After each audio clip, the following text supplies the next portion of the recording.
Hakan Camuz, when we hear these figures of the number of people being detained, 10,000, 15,000, a sweeping number of people, can the president sustain this, or is it going to get to a point where he's going to antagonize even those in the military that support him right now, that his position could be dangerous?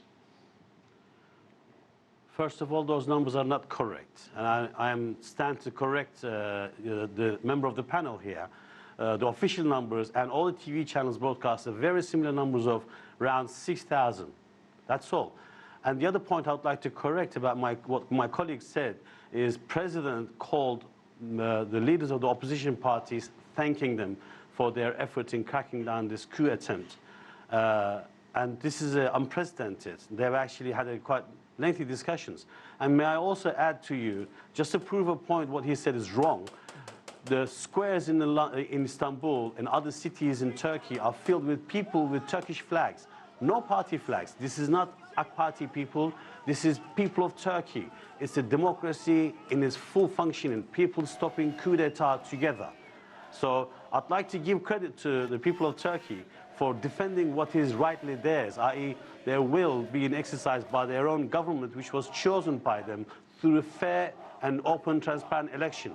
Therefore, previous colleague, the way he portrayed it isn't really not necessarily the full picture of how we are in Turkey here. And those numbers are not necessarily correct. Though I will say this to you, this is a one time where I can see most of the political spectrum people getting together to stand together on the same point.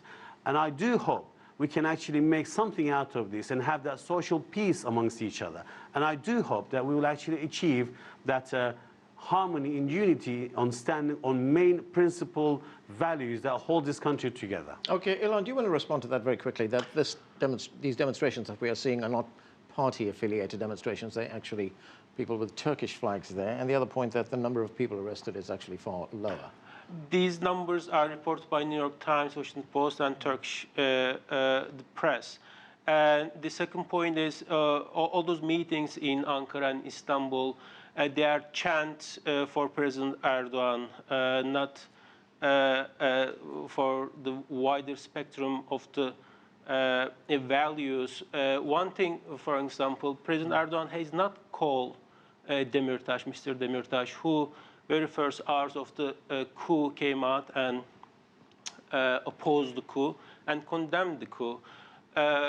So I disagree, respectfully disagree that I think Mr. Erdogan could have done better, but it is still early and he still can reach out, and a secular side of the country, Kurds, liberals, all the other parts of the country, he can do that. It's still early. Right. Aykan, let's talk about the cleric who is exiled here in the United States, Fethullah Gulen. President Erdogan says he led this coup. He's to blame for this. Let's listen to part of what the president said. Let's watch this.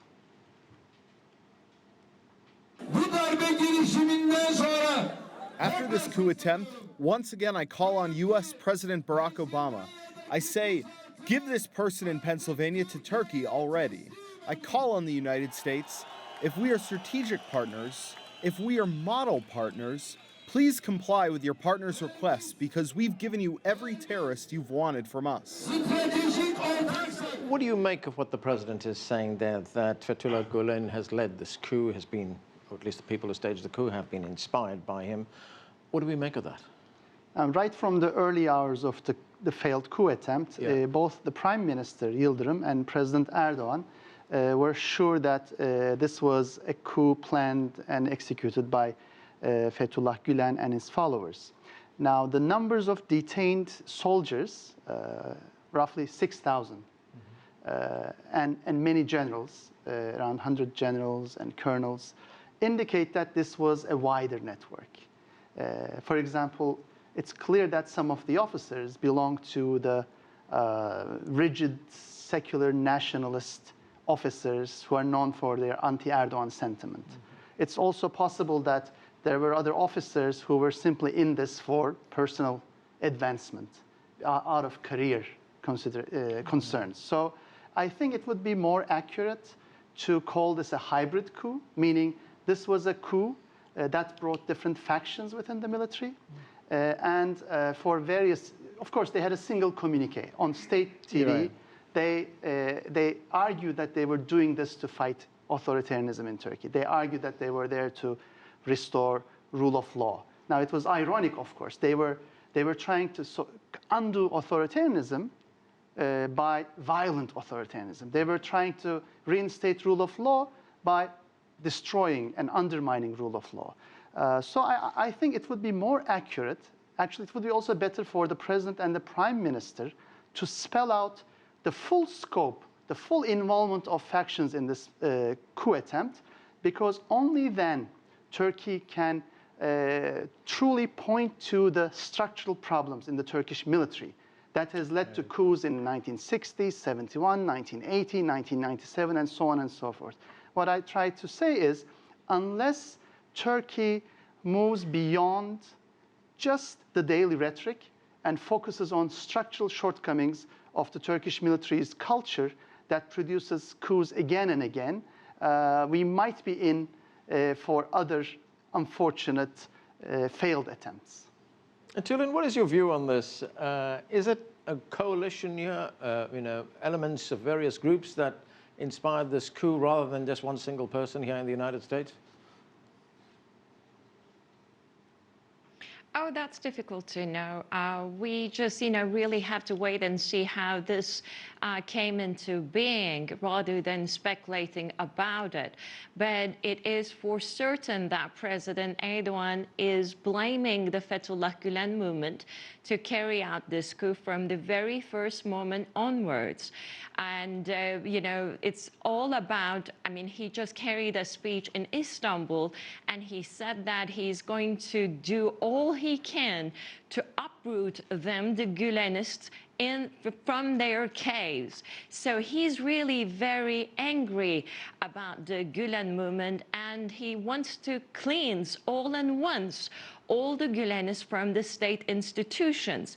The problem with that approach is that the numbers are really actually very high. Today, Binali Yıldırım spoke after the Council of Ministers meeting, and according to the Prime Minister, about 7,500 military personnel were taken into custody, and 316 of them were arrested. 2,756 judges and prosecutors are suspended.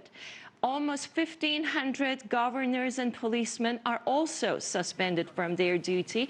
That brings up about 12,000 state employees now are not able to do their jobs.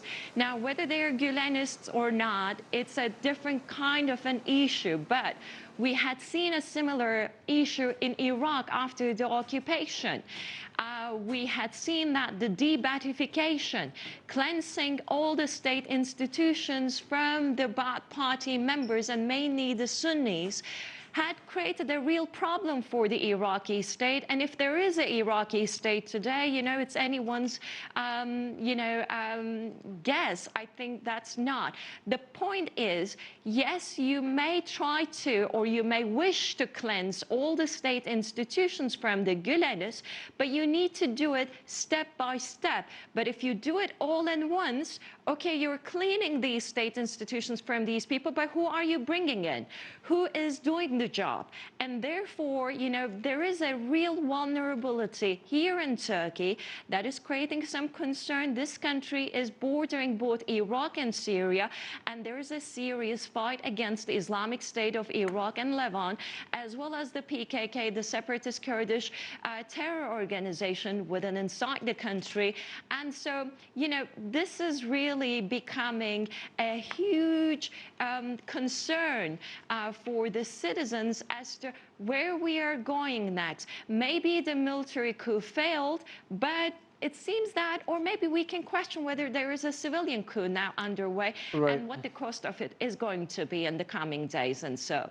And as Tulin tells us, this is not just a crackdown on the military. There are huge numbers of people in civil society who've now been detained, judges, prosecutors, police, as she mentioned as well. Does this tell us that we have a president here and a government that has very, very little tolerance for dissent? This is how it looks like. Tulin Daloglu, I think, explained it very well. I do understand, many people are understanding the issue here is a coup. It is, you cannot have another more important issue than that. But the President Erdogan and the government so far seem moving very hastily and without much of attention to the country and how the institutions are going to be affected by that. And Tulin did not mention, but also there is a wide range of concern among the media, critical voices. There are many friends in Turkey right now. They are just doing their job. They are making their living by writing stories for their all their lives. And now they are very much concerned whether they are going to be arrested tomorrow. There are now lists are being published, dozens of journalists are being published that they are going to be arrested. And these are the accounts on social media and other accounts have been proved in the past that whatever they publish. So yes, I mean, it looks like the President Erdogan is going very fast and without in a couple of days, and these very hastily moving, making a lot of questions and making many people are afraid of what's going to happen the next day. Yeah, well, as you say, he is going very fast, and that has caught the attention of people around the world. The world has been looking at the events in Turkey with great concern. The United States Secretary of State John Kerry has expressed his concerns over what is happening in Turkey. Let's take a listen to part of what he had to say. We also firmly urge the government of Turkey to maintain calm and stability throughout the country. And we also urge the government of Turkey to uphold the highest standards of respect for the nation's democratic institutions and the rule of law. And we will certainly support bringing the perpetrators of the coup to justice, but we also caution against a reach that goes well beyond that, and stress the importance of the democratic rule being upheld. So, Hakan Camuz, as we listen to Secretary of State Kerry there is concern that President Erdogan might be taking this too far. Okay, I'm flabbergasted by the obsession the panel members have with President Erdogan and what he does, rather than talking about how these people slaughtered innocent civilians on the streets from helicopters and F-16s, shooting them, blatantly murdering them, bombing them on the streets of Turkey, in Ankara, Istanbul. Come on, stop talking about Erdogan. This is nothing to do with him. This is something to do with the country. We are being trying to taken over by a bunch of guys in uniforms using the military tools they had in their possessions to try and take over a democratic-led government and a country here. They've slaughtered innocent people. Let's talk about that. I mean, all these people talking about journalists, they've killed journalists, shot them down, innocent people on the streets of Istanbul from Yeni Şafak newspaper. I don't see them mentioning their names. I don't see them talking about innocent women and men who were killed on the streets of Istanbul only 2 days ago, and yet we're talking about President Erdogan here. Come on.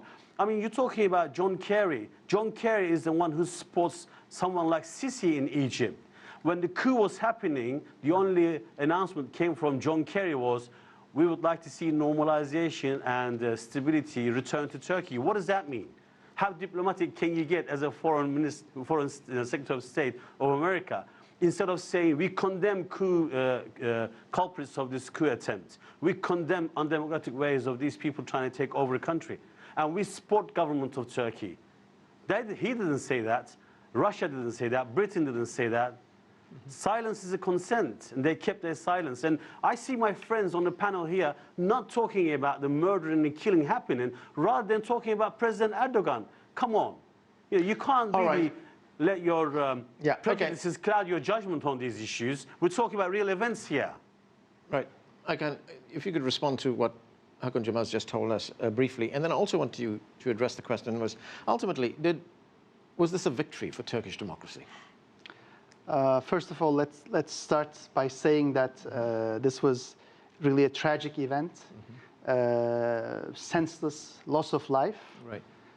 And we have to make sure that we have institutional measures to prevent them ever from happening again. So Turkey has to say never again. Let's begin there. And let's also underline that no matter what Erdogan's mistakes were, this cannot legitimize or prompt a coup. So a coup is never an answer. Yeah. So the worst elected government is better than the best self-appointed military government. Let's start there. But then we also have to say that even a coup, a bloody coup, a brutal coup attempt cannot justify also the voiding of rule of law. It cannot justify an authoritarian response. It does justify no, I've got to intervene in there. I've got to say something here. These people are not being shot on the streets. They're being detained by the police. One moment, and being taken to the One moment, courts. Hakan. Let Aykan finish it. Go ahead. I think my colleague will also agree with me. The issue is this.